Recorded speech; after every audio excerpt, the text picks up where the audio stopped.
All right, time to dive into Moby Dick. My favorite. And we're not just skimming the surface today. We're going deep.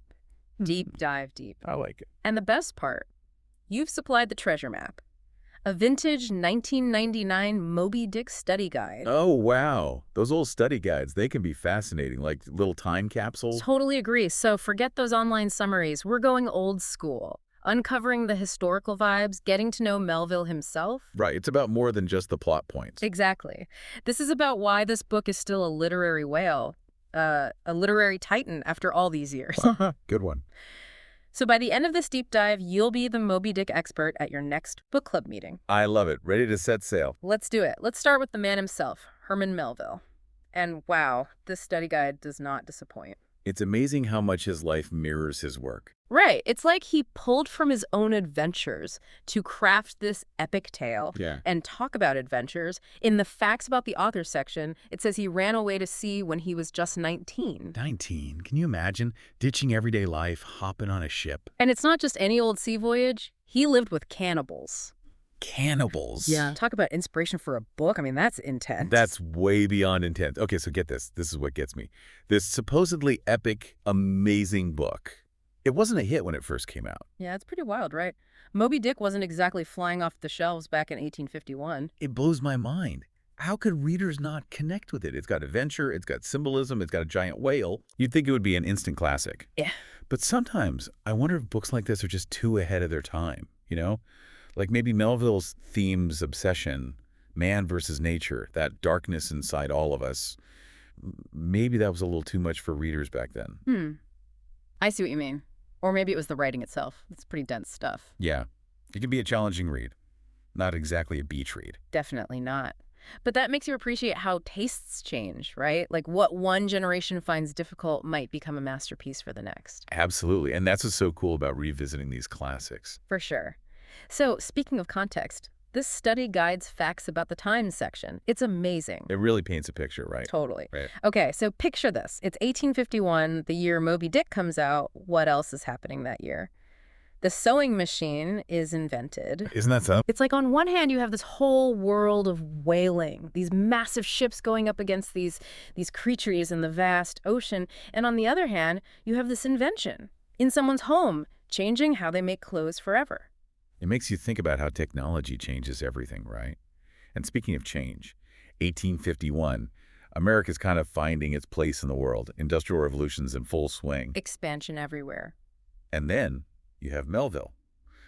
Right in the middle of it all, he writes this book, this warning about ambition, about respecting nature. Whoa. So you're saying Moby Dick is like a reflection of what was happening in America back then? Absolutely. It's like he's holding up a mirror, showing us what can happen when we push too far, when we lose sight of what's important.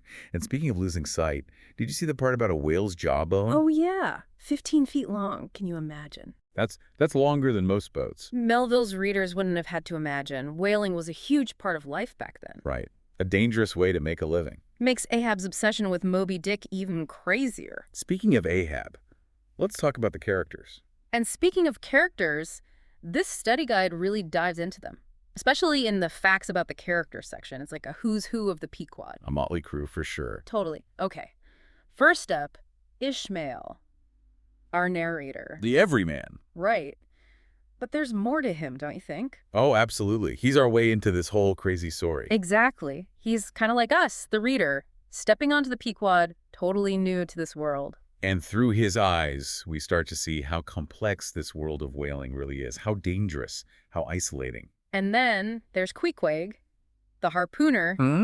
The study guide calls him a noble savage. It's interesting, right, how he's portrayed. He challenges those stereotypes. Totally. I mean, he's this skilled hunter. He has this deep connection to his culture. But he's also incredibly kind and loyal, especially to Ishmael. Their friendship, it's one of the purest things in the whole book. Totally agree. Okay.